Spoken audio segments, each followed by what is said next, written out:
जैसे कि आप जानते हैं, अभी कुछ दिन पहले यहाँ बफलियाज एरिया में एक बहुत ही बुरा हादसा हुआ, जिसमें हमारे मुल्क के कई जवान जो है जाँ बहक हो गए।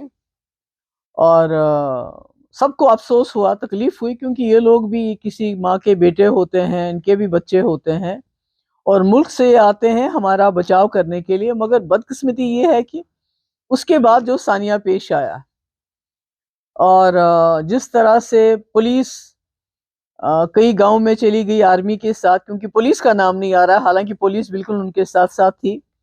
और उसके बाद उन लोगों को पकड़ के, जो बेचारे बेगुनाह, जिनका कोई कसूर नहीं, जिनका कोई लेना देना नहीं, क्योंकि आप खुद लोग यहाँ जानते हैं, रहते हैं कि राजौरी पुंछ के लोगों ने 1947 से लेके आज तक जितनी भी जंगें हुई हैं, उसमें उन्होंने मुल्क की फौज का साथ दिया है। उनको पकड़ा, उनको मारा, उनको पीटा, उनको बिजली के करंट दिए गए, यहाँ तक कि एक के जिस्म के इतने, वो उसको टांकों से फिर जोड़ दिया था। क्योंकि उसके फादर ने फिर बताया कि मैं उसको गले लगाना चाहता था, पर वो उसका जिस्म बिल्कुल अलग अलग हिस्सों में बटा हुआ था। और न सिर्फ इतना पीटा और मारा, बल्कि एक तो लगता था बिल्कुल वो डेड बॉडी है, जब उसके जिस्म में नमक और मिर्ची डाल रहे थे। और इसको वीडियो को वायरल भी किया कि एक दहशत फैलाया जाए पूरे इलाके में कि हम आपके साथ क्या क्या कर सकते हैं। और इसमें खाली आर्मी नहीं, जो एसओजी के लोग हैं वो भी मुलव्वस थे, क्योंकि राजौरी के अस्पताल में जो लोग एडमिट है, उनका ये कहना है कि आर्मी से ज्यादा वहां पर उनको एसओजी के लोगों ने मारा, पुलिस के लोगों ने मारा और यहाँ आर्मी ने मारा। तो इतना सब कुछ हो गया, इतने वफादार लोगों के साथ, जो हमारे आर्मी के साथ साथ हमारे जो बॉर्डर्स हैं उनकी रखवाली करते हैं। और उसके बाद आपके एयर चीफ आ गए यहाँ, सॉरी आर्मी के चीफ आ गए, डिफेंस मिनिस्टर आ गए। तो यहाँ आने के बावजूद क्या, उसके बाद क्या हुआ? एफआईआर दर्ज हुई, एफआईआर दर्ज होगी, ना मालूम, अननोन। अननोन क्यों है? वीडियो में तो आपको सब नजर आता है, कौन लोग मार रहे हैं, कौन लोग पीट रहे हैं। और ये भी गांव के लोग जो हैं, उनको मालूम है तमाम उन पुलिस वालों के नाम जो वहां उस गांव में चले गए आर्मी के साथ। उन आर्मी वालों को वो पहचानते हैं, तो अननोन कैसे हो गया?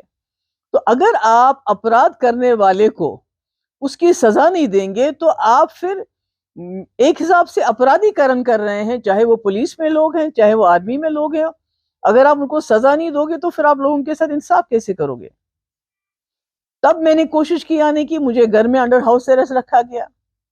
परसों मुझे रात को बताया गया आप जा सकती हैं, क्योंकि पहले बीजेपी के जो प्रेसिडेंट है रविंदर रैना जी चले गए, उसके बाद नेशनल कॉन्फ्रेंस की लीडरशिप आई, वो भी चली गई। उसके बाद मुझे बताया गया आप भी जा सकती हैं।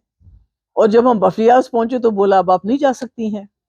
तो मुझे समझ नहीं आया कि ये क्या छुपा रहे हैं, क्योंकि जो हमारे पास रिपोर्ट्स हैं वो ये है कि न सिर्फ इन्होंने वहां से लोगों को उठा के बेदर्दी से मार पीट के उनको कत्ल कर दिया, बल्कि जो वहां जो औरतें थी, जो बच्चियां थी, जब उन्होंने इनके सामने तरले किए कि हमारे लोगों को छोड़ दो, तो उनको भी उनके साथ बड़ी बदसलूकी की, उनके साथ बड़ी बदतमीजी से पेश आए, उनको धमकाया कि अगर आप लोग पीछे नहीं हटोगे, अगर आप इसी तरह हमारे पीछे आती रहोगी इनको वापस लेने के लिए, तो हम आपके भी कपड़े उतार देंगे और आपका भी वही हाल कर देंगे जो हमने आपके मर्दों का किया है।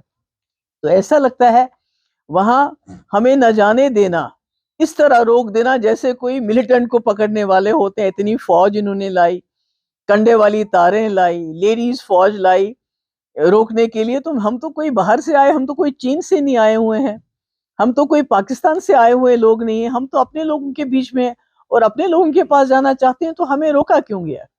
तो हमें जो इन्फॉर्मेशन वहां मिल रही है कि इन्होंने वहां इतनी ज्यादती की है, उस ज्यादती को छुपाने के लिए ये नहीं चाहते हैं कि महबूबा मुफ्ती वहां चली जाए और वो जो औरतें हमारी बच्चियां हैं वो अपने दिल का हाल हमें सुनाए, हमें बताएं।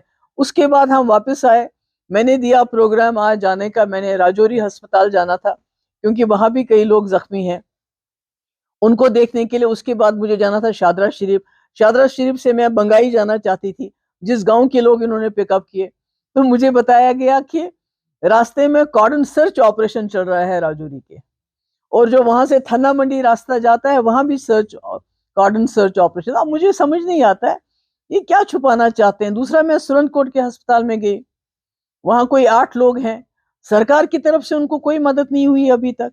4 लोग उसमें, जो आपका सुरनकोट में आर्मी का अस्पताल है, उन्होंने रखे हुए, मुझे समझ नहीं आते। मैंने कोशिश की मैं वहां जाऊं, मुझे वहां जाने की इजाजत नहीं दी गई, क्योंकि उनके घर वाले बहुत परेशान है, घर वालों को आने नहीं देते। हमें मालूम नहीं वो जिंदा है, मुर्दा है, क्या है। उनको सीधे अस्पताल में क्यों नहीं भेजते? गवर्नमेंट हॉस्पिटल में क्यों नहीं भेजते? आर्मी उनको अपने अस्पताल में क्यों रखा हुआ है? तो इससे कई शक और शुबात दिमाग में आते हैं। मैंने पहले भी बोला है, डिफेंस मिनिस्टर साहब आए, आर्मी चीफ आए, और उसके बाद जो एफआईआर लगी वो भी सीधे नहीं लगी, वो भी मुल्जिमों के नाम नहीं लगी, अननोन के नाम लगी। और शायद इसकी सबसे बड़ी वजह यही है कि जो आज भी वहां 14 RR बुरी खुली तरह से घूम रही है, लोगों को धमका रही है, पुलिस के लोग धमका रहे हैं। कल मैं गई, वो औरतें मेरे साथ मिलना आना चाहती थी, उनको मेरे पास नहीं आने दिया, मुझे वहां नहीं जाने दिया। तो फिर आर्मी चीफ के आने का या डिफेंस मिनिस्टर के आने का क्या फायदा हुआ, अगर लोगों को आज भी खौफजदा किया जाता है? कोई टेरिटोरियल आर्मी का कोई जग्गी या जगह है, मुझे नहीं मालूम है, उसने वहां बहुत दहशत फैला के रखी है। उसने लोगों को बोला है मैं जम्मू जा रहा हूं, मैं वहां से वापस आके आपको सबक सिखाऊंगा। अब और क्या सबक सिखाएंगे? लाशों पे तो आपने उनकी नमक मिर्च भी डाल दिया, जख्मों पे इसके ज्यादा और क्या करेंगे तूफान इन लोगों का? तो मैंने पहले भी गवर्नर साहब से, लेफ्टिनेंट गवर्नर साहब से गुजारिश की थी, आज मैं फिर दोहराना चाहती हूँ कि हमें पता नहीं, हमने इंक्वायरी रिपोर्ट देखी, जो राजौरी के 3 नौजवान थे जिनकी रिपोर्ट आई थी कि उनका कत्ल किया गया, और जो आर्मी का जो ऑफिसर उसमें इन्वॉल्व था, उसने खुद कबूल किया कि हाँ जी, हमने गलत किया, हमने फेक एनकाउंटर में मार दिया। उसके बाद भी उसको छोड़ दिया।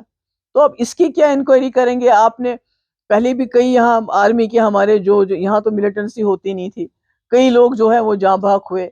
उसके बाद वो बेचारा उस लड़के को पकड़ा, शायद मुख्तार था, जिसने खुदकुशी कर ली।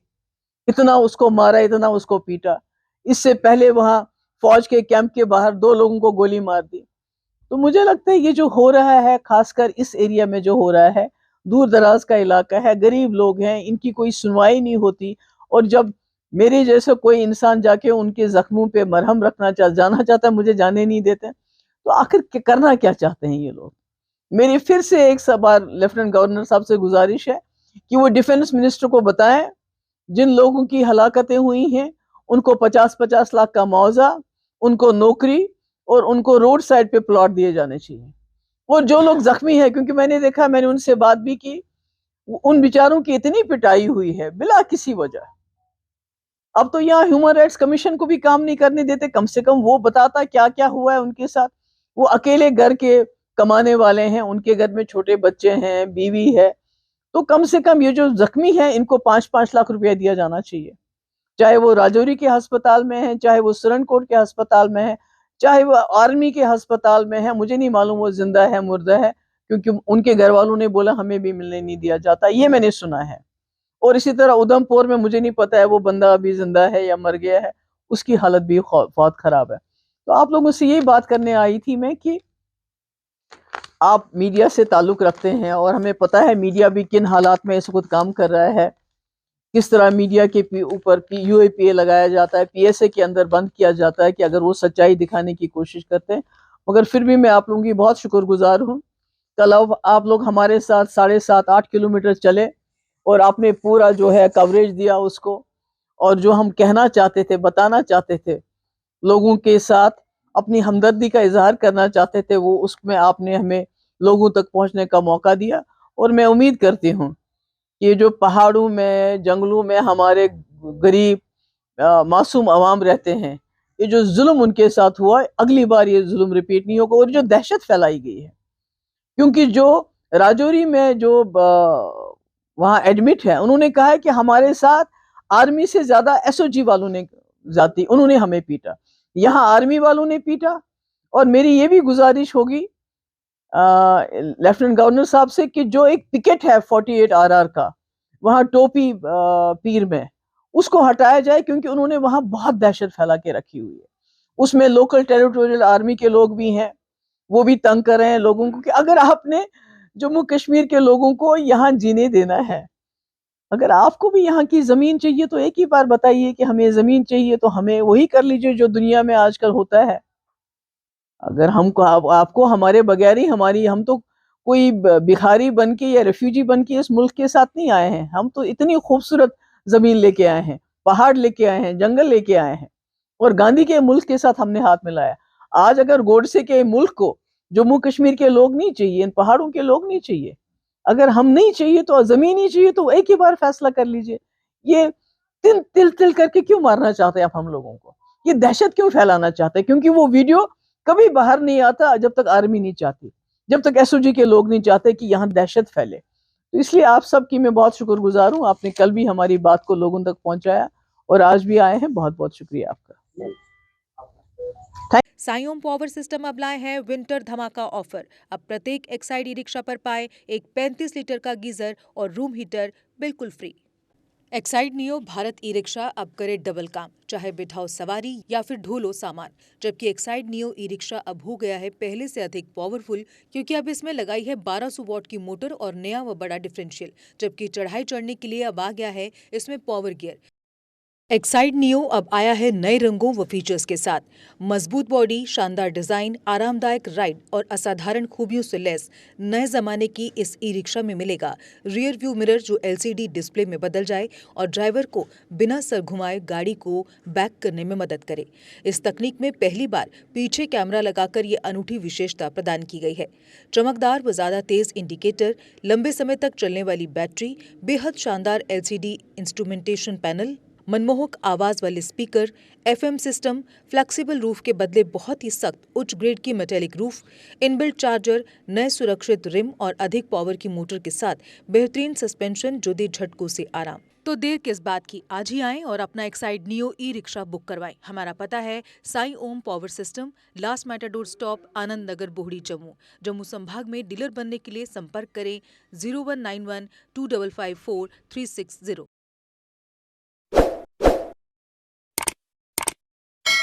जम्मू कश्मीर की खबरों के लिए जुड़े रहिए जेके अपडेट के साथ।